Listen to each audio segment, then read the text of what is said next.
Back to work. एक दो method हो गया था रिडम्पशन डिबेंचर्स के। पहला मेथड कौन सा था? इंस्टॉलमेंट। सेकंड मेथड कौन सा था? ये पहला मेथड लमसम था रे पापी हो। सेकंड मेथड कौन सा था? इंस्टॉलमेंट। और थर्ड मेथड कौन सा था? मेथड अभी तक बताया नहीं। चलो यहाँ पे शुरू करेंगे। Let's see how we will do this. First of all 1000 debenture है। कितने डिबेंचर है? 1000। और फेस वैल्यू है 100 रुपए। कितना फेस वैल्यू है? ऊपर लिख लेता हूं। फेस वैल्यू 100 रुपए और मैं 100 रुपए ही लौटाऊंगा। तो रिडम्पशन क्या किस पे होगा? 5 पे। रिडम्पशन किस पे होगा? 5। 100 के बदले 110 लौटा। रिडम्पशन क्या किस पे होगा? प्रीमियम पे। याद आया कुछ? तो रिडम्पशन 2 पे हो सकता है, 5 या तो प्रीमियम। अब 1000 डिबेंचर का समझो रिडम्पशन प्राइस, हर एक का रिडम्पशन प्राइस है 110 रुपए। तो रिडम्पशन किस पे हो रहा है? 5% की डिस्काउंट प्रीमियम, जिसमें 100 रुपए क्या हुआ? Face value. और 10 रुपए का क्या होगा? पॉर प्रीमियम रिडम्पशन। समझा कि नहीं? समझा। अब ये 1000 डिबेंचर का मुझे पैसा लौटाना है। मैं एक साथ पूरा कैश में लौटाता हूं तो उसको क्या बोलते हैं? Lump sum method. मैं थोड़ा थोड़ा करके मैं कैश में लौटाता हूं तो उसको क्या बोलेंगे? इंस्टॉलमेंट। बट अब ध्यान से सुनिए, ये जो मेथड है अलग है। ध्यान से, मैंने तुमसे कर्जा लिया है, बराबर? अब कर्जा लिया है तो मुझे पैसा चुकाना होगा। अब पैसा चुकाने के लिए मेरा पैसा नहीं है तो मैं क्या कर देता हूं? फर्नीचर दे देता हूं। मैं क्या करता हूं? एसी दे देता हूं। मैं क्या करता हूं? फोन दे देता हूं। मतलब कर्जा चुकाने के लिए पैसे की जगह कुछ और दे दिया हमने। हाँ या ना? हाँ या ना? वैसे ही यहाँ पे भी 1000 डिबेंचर वाले हैं, मुझे पैसा लौटाना है। और समझो मुझे पैसा लौटाना है तो इसमें से 300 डिबेंचर वाले को मैं पैसा लौटाने की जगह प्रेफरेंस शेयर दे दूंगा। 300 डिबेंचर वाले को पैसा लौटाने के बजाय मैं इक्विटी शेयर दे दूंगा।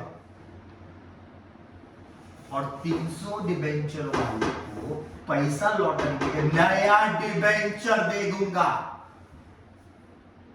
और बाकी 100 वाले को समझो मैं दे देता हूं पैसा, कैश। तो इसका मतलब जब पैसा चुकाना हुआ या पैसा लौटाने की बारी आई तो डिबेंचर के बदले मैंने क्या, पैसा देने के बजाय मैंने क्या दे दिया? Preference share. डिबेंचर का पैसा लौटाने की जगह मैंने क्या दे दिया? Equity share. डिबेंचर का पैसा लौटाने के लिए क्या दे दिया? New debenture. पैसा लौटाने के बाद पैसे ही दिए। समझा कि बाउंसर? अब बताइए डिबेंचर होल्डर्स थे, अगर डिबेंचर होल्डर 300 डिबेंचर होल्डर को मुझे कितना लौटाना था? हर एक का 110। हाँ या ना बेटा? तो मुझे कितना लौटाने का? 33,000, बराबर बेटा? तो 33,000 रुपीज लौटाने के लिए मैंने क्या दे दिया? Preference share. मतलब मेरे जो डिबेंचर होल्डर्स थे वो कन्वर्ट हो गया, कौन से होल्डर बन गए? Preference share holder. समझा? ये मेरे कंपनी के कर्जदार थे, कर्जे वाले थे, कर्जे मुझे इनको चुकाना था। लेकिन अब इनको, ये कर्जे वाले से मेरे क्या बन गए? कंपनी के बन क्या बन गए? ओनर्स। समझ गए? तो वो डिबेंचर होल्डर्स कन्वर्ट हो गए, किसमें बन गए? Preference share holders. समझा? यहां पे बता डिबेंचर होल्डर्स कन्वर्ट करके बन क्या बन गए? Equity share holders. अब ये पुराने डिबेंचर्स क्या बन गए? नए डिबेंचर होल्डर, नए डिबेंचर होल्डर। और यहां पे तो पूरा कैश देते हैं। तो बता डिबेंचर होल्डर कन्वर्ट हो गया इसमें, तो इसीलिए इसको कहा जाता है कन्वर्जन मेथड। क्या कहते हैं? Conversion method. मेथड 3। मतलब यहां पे हम पैसा चुकाने के बदले क्या दे रहे हैं? Short preference share, equity share, debentures, नए डिबेंचर्स, ये सब दे रहे हैं। समझ गए कि बाउंसर? समझ गया कि बाउंसर? ऊपर पर गया कुछ तो सिंपल है, इसको बोलते conversion method. But tough, easy था। चलिए, तो in this method debenture holders are converted to preference shareholder, equity shareholder या तो न्यू डिबेंचर होल्डर्स। समझा क्या? समझा कि बाउंसर? अरे बोलो ना। पक्का? Easy easy easy easy. Clear? अब बता, ध्यान सुनिएगा, इधर तक क्लियर है पक्का? तो सर इसमें एंट्रीज वेंट्रीज क्या होंगे? लोग एंट्रीज से पहले बता देता हूँ, DRI होता था, राइट? इसमें नो DRI हो गई। इन शॉर्ट ये लिखने से बचा हमें चौकड़ी मार देते हैं। DRI एग्जिस्ट नहीं करेगा। ए जरी जी, नई DRI खरीदना पड़ेगा 11 महीने पहले, नई रिडम्पशन के बाद बेचना पड़ेगा। टेंशन गया एक। समझा? सेकेंड चीज क्या है? DRR, debenture redemption reserve. ये वही यहाँ पे भी क्या, पहले दो मेथड में 25% था। किस पे था? सभी डिबेंचर्स पे, चाहे लमसम मेथड था चाहे इंस्टॉलमेंट मेथड था, सभी डिबेंचर्स का 25% लेते थे। तो सभी डिबेंचर्स का 25% फेस वैल्यू होगा। 25% किसका? फेस वैल्यू होगा सभी डिबेंचर्स की। यहां पर DRR 25% होगा, लेकिन सभी पे नहीं। जितना भी डिबेंचर हम लोग कैश में लौटाएंगे उसका फेस वैल्यू होगा। लमसम और इंस्टॉलमेंट में सारे डिबेंचर्स कैश में लौटाए जा रहे थे, इसलिए 25% सभी डिबेंचर्स पे लेते थे। लेकिन यहाँ पे 25% पे किस पे लेंगे सर? जो डिबेंचर कैश में लौटाया जाएगा उसी का फेस वैल्यू होगा। समझा कि नहीं समझा? मतलब अब 25% कितना होगा? 100 था डिबेंचर्स इनटू फेस वैल्यू 100, कितना हो गया? 10,000। उसका 25% कितना हो जाएगा? 2,500। समझा कि नहीं समझा? समझा। तो 25% ऑफ debentures redeeming cash। 25% किसका? जो डिबेंचर्स कैश में लौटाया जा रहा है उसका। समझ कि बाउंसर? सर DRI नहीं होगा, DRR सिर्फ DRR होगा। तो DRR क्रिएट करना पड़ेगा रिडम्पशन के पहले, रिडम्पशन के बाद क्या करना पड़ेगा? ट्रांसफर। याद है ना पहले दो मेथड में क्या था? क्या कहता पहला? DRI क्रिएट रिडम्पशन के पहले और रिडम्पशन के बाद DRI ट्रांसफर। वो चीज हो क्लियर? शुरू करो। अब स्टेप देखते, स्टेप्स देखिए। स्टेप नंबर 1 बराबर। अब बिफोर 11 months होता है क्या बनता है? सेम स्टेप आप फॉलो करो। DRI क्या होता था? परचेस्ड, बराबर। फिर रिडम्पशन डेट पर पहले तुम क्या करोगे? DRR रिजर्व क्रिएट, बराबर। फिर थर्ड फोर्थ फिफ्थ एंट्री क्या करेंगे?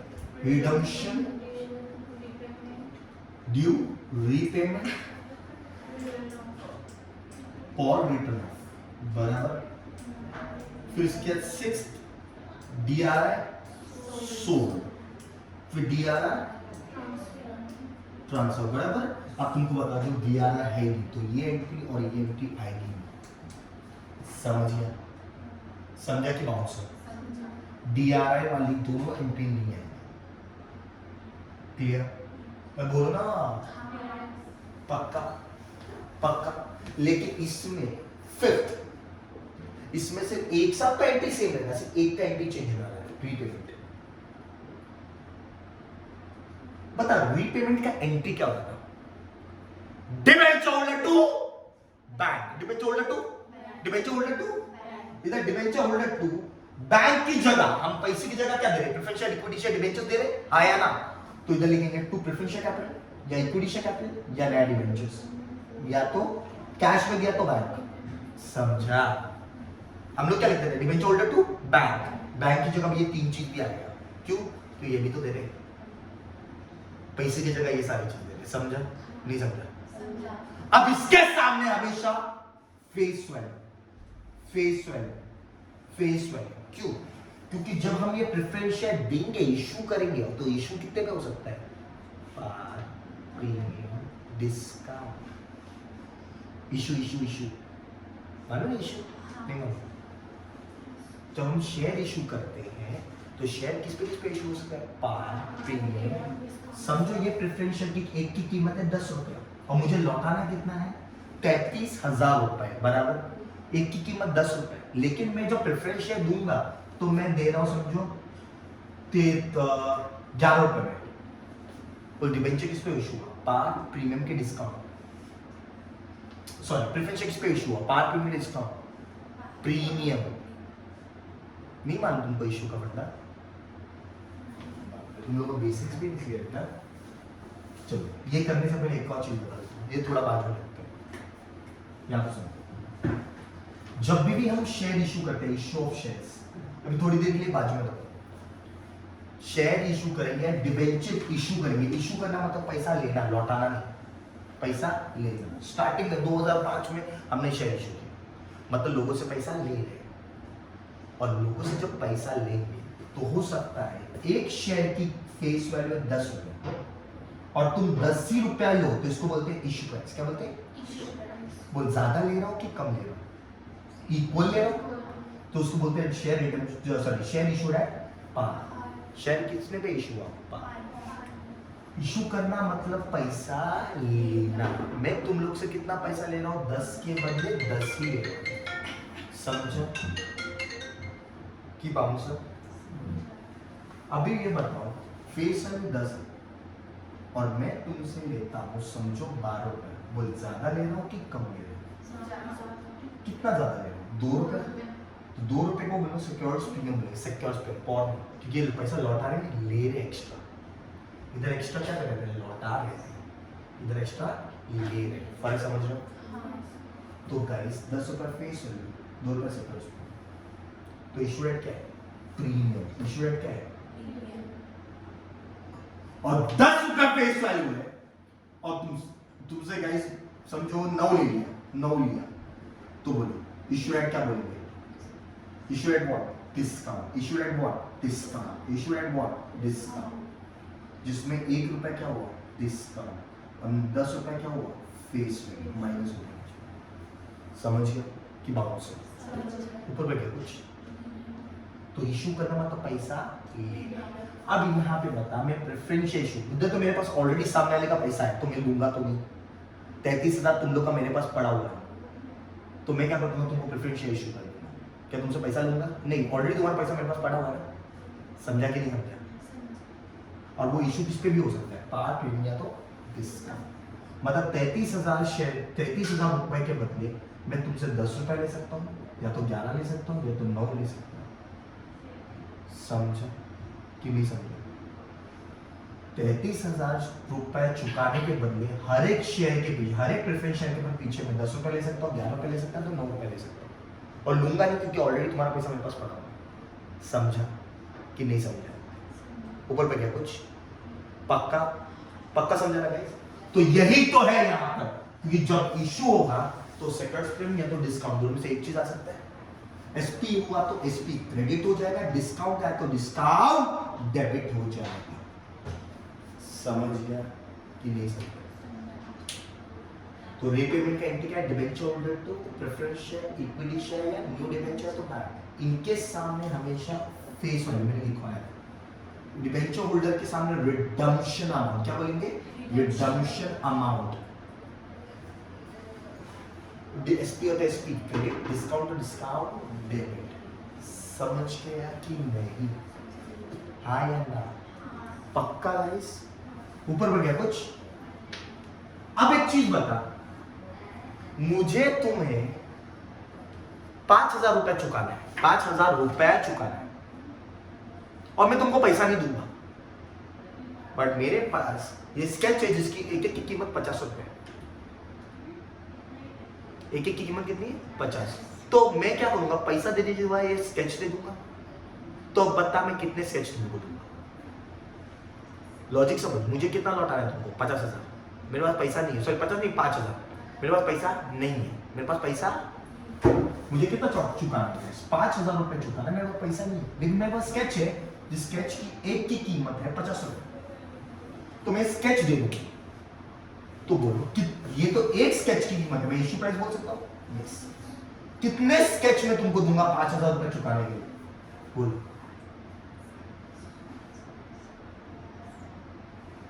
अरे 5,000 अमाउंट ये चुकाना है, डिवाइड बाय 1 का प्राइस, तो कितना चुकाऊंगा? कितने नंबर ऑफ शेयर स्केच तुमको दूंगा मैं? 100, तो 100 नंबर ऑफ स्केच में तुमको दूंगा। समझा कि नहीं समझा? समझा नहीं समझा? पक्का समझा? नहीं समझा? तेरे को अपनी फ्रेंड को 100 रुपए चुकाना है, लेकिन तेरे पास पैसा नहीं है, पर तेरे पास 20-20 वाला चॉकलेट्स है, तो कितने चॉकलेट तेरे को देने पड़ेंगे उसको पैसा चुकाने के लिए? 5। वही तो इधर भी हुआ।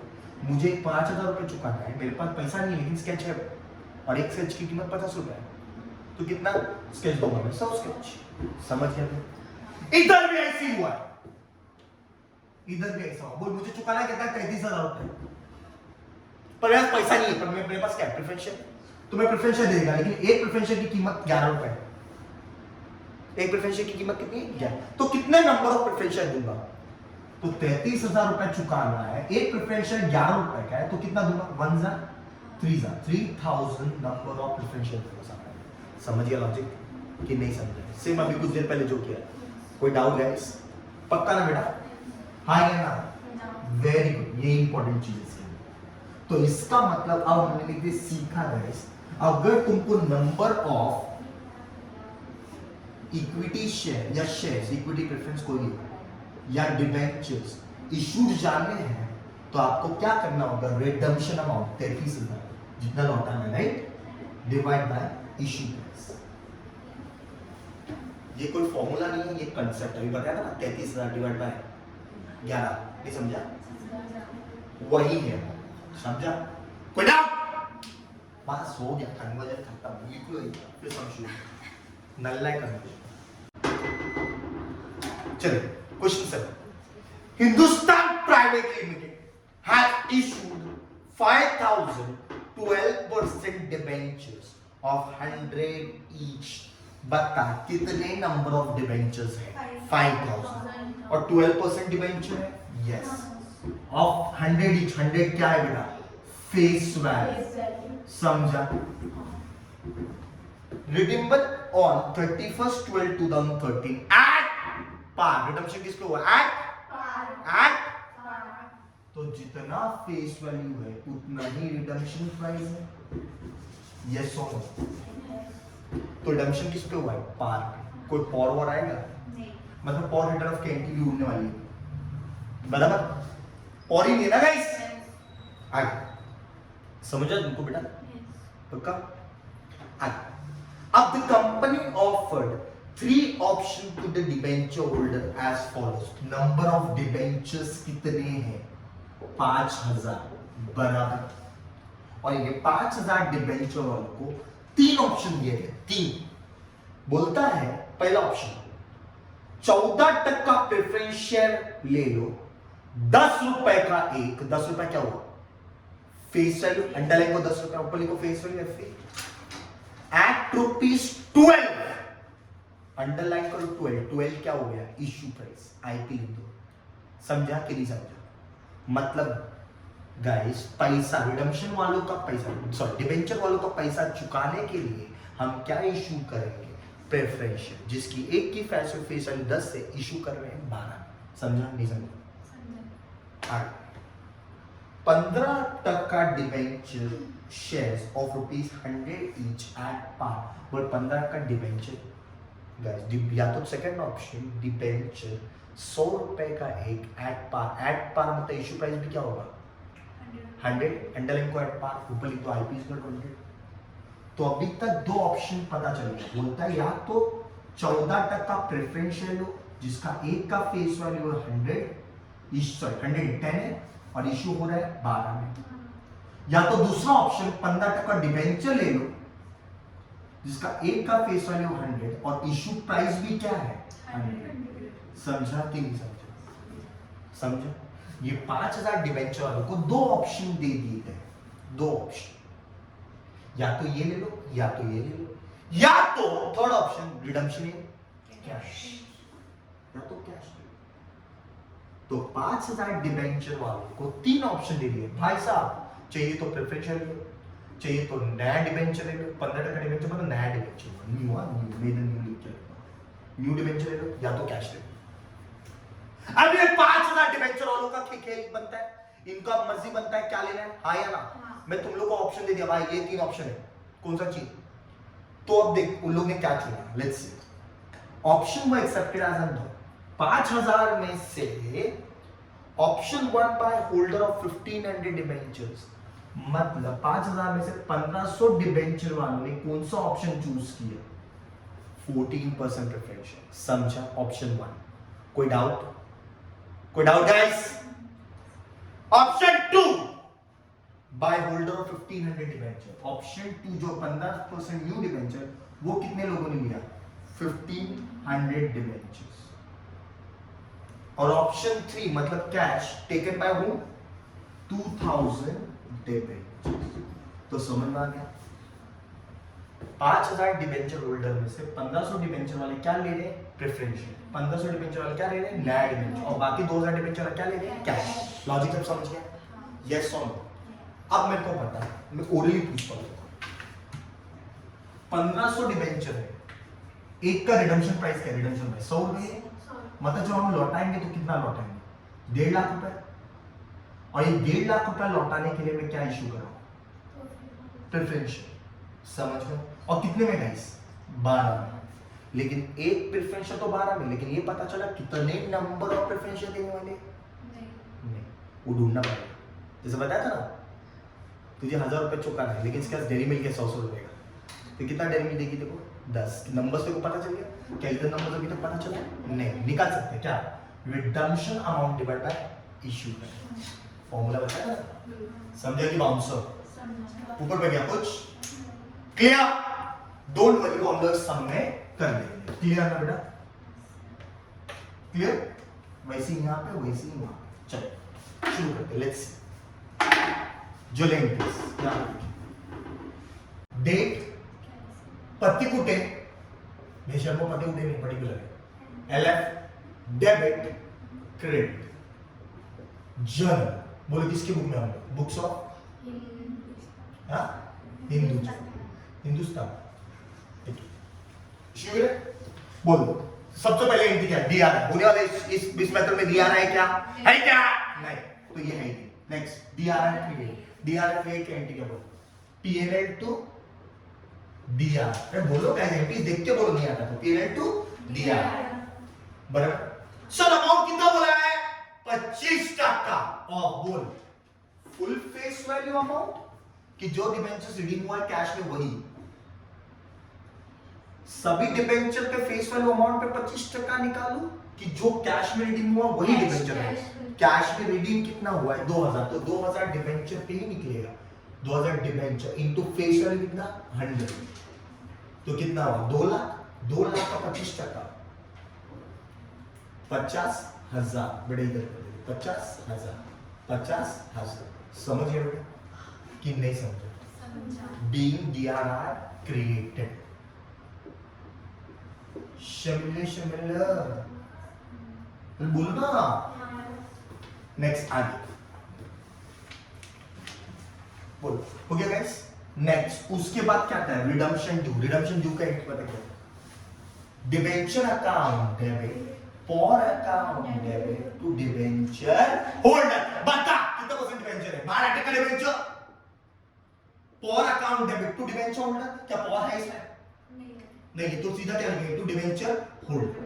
अब बता डिबेंचर के सामने कितने नंबर ऑफ डिबेंचर्स, पूरे डिबेंचर्स को मैं रिडीम कर रहा हूं, रिडम्पशन ड्यू तो पूरे डिबेंचर्स का होगा राइट, पूरे कितने 5000 डिबेंचर इनटू क्या 100 फेस वैल्यू 100 कितना होता है 5 लाख रुपए, यहां पे 5000 debenture into what, face value की रिडम्पशन प्राइस, होल्डर के सामने रिडम्पशन प्राइस, और रिडम्पशन प्राइस क्या है 100, तो कितना होगा 5 लाख रुपए ड्यू, रिडम्पशन ड्यू। समझ गया बेटा कि नहीं समझा?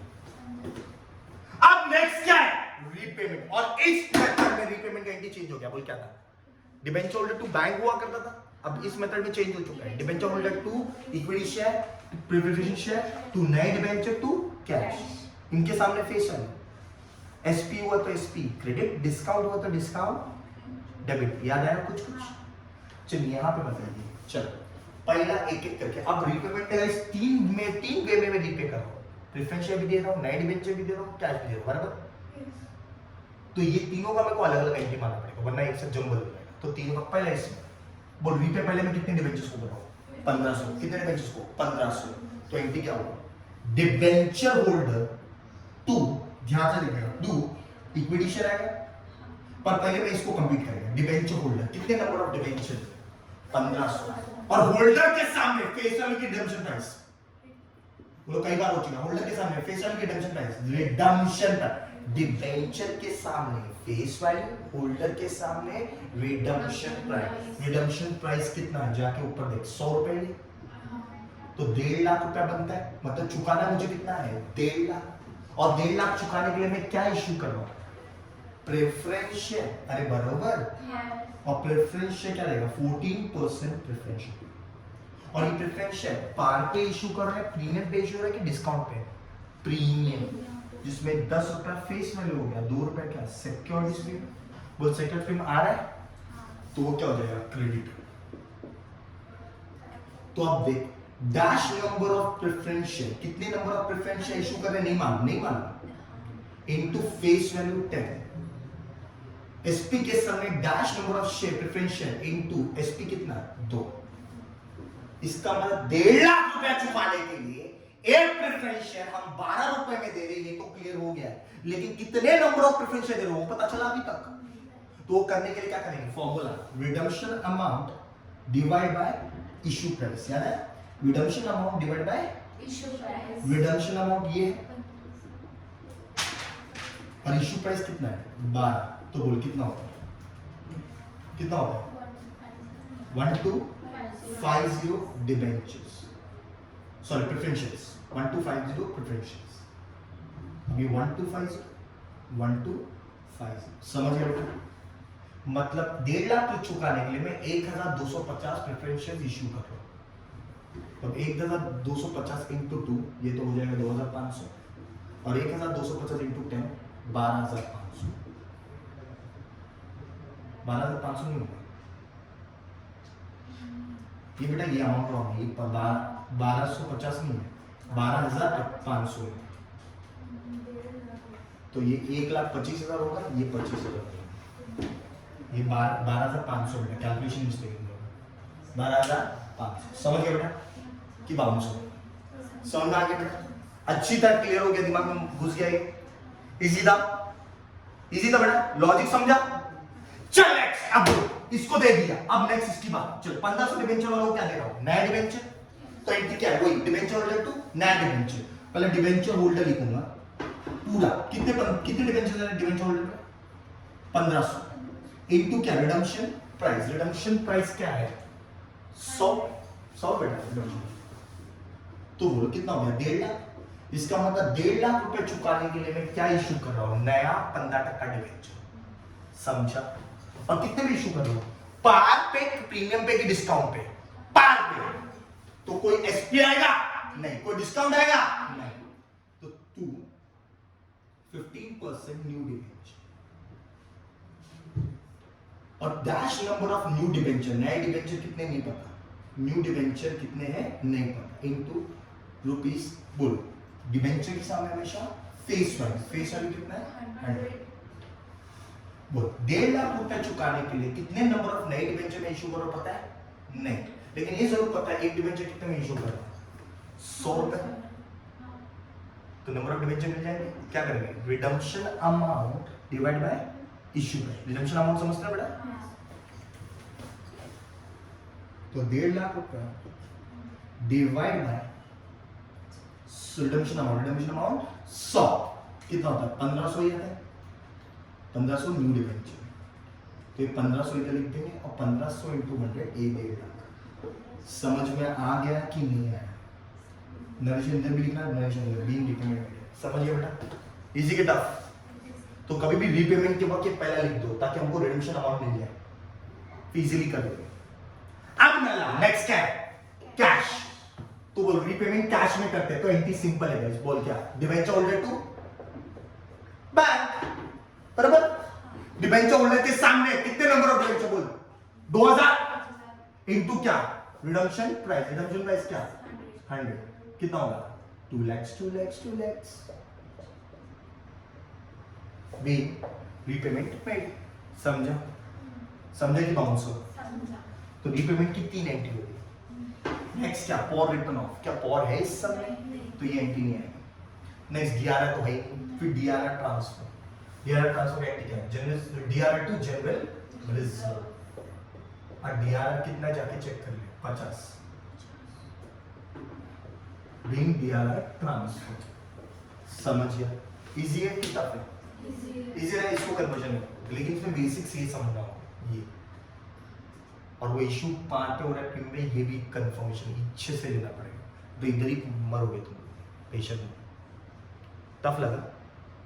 इजी है ना? Please follow this step. That's it. तो आज हमारा डिमेंशंस इधर ही खत्म होता है. मिलते हैं नेक्स्ट लेक्चर में. आज के लिए गाइस इतना ही. Till that bye. Take care. Bye guys.